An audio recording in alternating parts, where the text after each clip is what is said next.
আসসালামু আলাইকুম রহমতুল্লাহ। Hello viewers, অষ্টম শ্রেণীর শিক্ষার্থী বন্ধুরা, আশা করি ভালো আছো। ম্যাথ এডুকেয়ার জোন অনলাইন শিক্ষা পরিবারের পক্ষ থেকে তোমাদের সবাইকে স্বাগতম।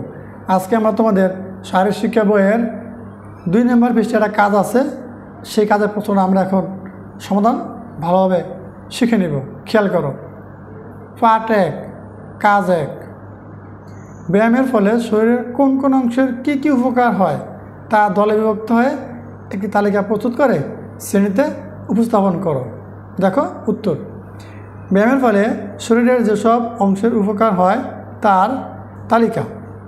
শরীরের অংশের নাম: 1 নম্বরে অস্থি, 2 নম্বরে মাংসপেশি, 3 নম্বরে মস্তিষ্ক, 4 নম্বরে হৃৎপিণ্ড, 5 নম্বরে ফুসফুস, 6 নম্বরে যকৃৎ, 7 নম্বরে বৃক্ক, 8 নম্বরে পাকস্থলী, 9 নম্বরে অগ্নাশয়, 10 নম্বরে মেরু মজ্জা। উক্ত তালিকাটি শ্রেণীতে উপস্থাপন করা যায়। পার্ট 2, সরঞ্জামবিহীন ব্যায়াম। সেখানে একটা কাজ আছে। দেখো, বোর্ড বইয়ের পৃষ্ঠা নং 3, তোমাদের মেইন বইয়ের 3 পৃষ্ঠা একটা কাজ আছে। কাজ 2, দৈনন্দিন জীবনে সরঞ্জামবিহীন ব্যায়ামের প্রয়োজনীয়তা ব্যাখ্যা করো। উত্তর: দৈনন্দিন জীবনে সরঞ্জামবিহীন ব্যায়ামের প্রয়োজনীয়তা অপরিসীম।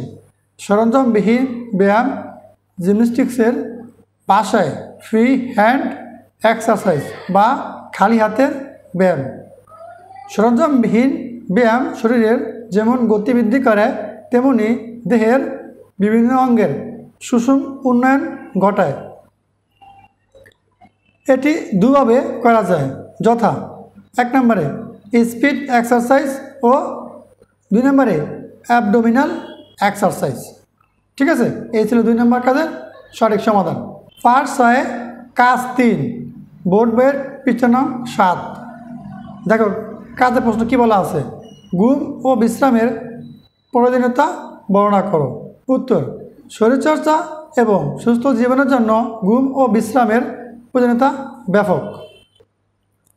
আমাদের দেহে খাদ্য ও পানি যেমন প্রয়োজন, তেমনি বিশ্রাম ও ঘুমের প্রয়োজন রয়েছে। শরীর সুস্থ রাখার জন্য ব্যায়ামের ওপর শরীর ও মনের বিশ্রাম এবং ঘুমের প্রয়োজন। চলাফেরা, কাজকর্ম ও ব্যায়ামের পর শরীর পরিশ্রান্ত হয়। শরীরের জীবকোষগুলো ক্ষয় হতে থাকে, তখন আমরা অবসাদগ্রস্ত হয়ে পড়ি। শরীরের জীবকোষগুলো ক্ষয়পূরণ ও পূর্বাবস্থায় ফিরিয়ে আনার জন্য বিশ্রাম প্রয়োজন। বিশ্রামে শরীরের ক্লান্তি ও অবসাদ দূর হয়। বিশ্রাম ও ঘুমের পরিবেশ শান্ত ও নির্জন হলে ভালো হবে এবং দেহ ও মনের বিকাশ অব্যাহত থাকবে।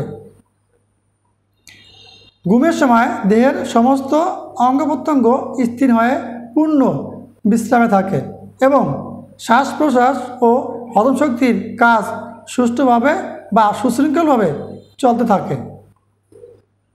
এই ছিল তোমাদের মেইন বইয়ের 7 পৃষ্ঠার কাজের সমাধান।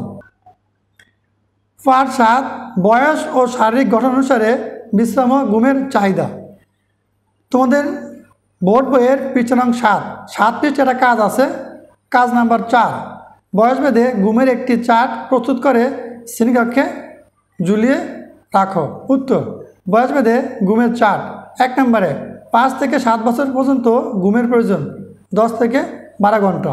2 নম্বরে 8 থেকে 11 বছর পর্যন্ত ঘুমের প্রয়োজন 9 থেকে 10 ঘন্টা। 3 নম্বরে 12 থেকে 14 বছর পর্যন্ত ঘুমের প্রয়োজন 8 থেকে 9 ঘন্টা। 4 নম্বরে বলা আছে 15 বছরের ঊর্ধ্বে বয়স পর্যন্ত ঘুমের প্রয়োজন 6 থেকে 8 ঘন্টা। প্রিয় শিক্ষার্থী বন্ধুরা, তোমাদের প্রথম অধ্যায়ের শারীরিক শিক্ষা বইয়ের সবগুলো কাজের প্রশ্ন এখানে সমাধান করে দিলাম। সুন্দর করে দেখো, আশা করি ভালো লাগবে। প্রিয় শিক্ষার্থী বন্ধুরা, আজকে আলোচনা এতটুকু ছিল।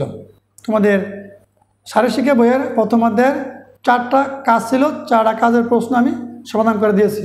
পরবর্তী ভিডিও দেখার আমন্ত্রণ জানিয়ে এখানে বিদায় নিচ্ছি। আল্লাহ হাফেজ।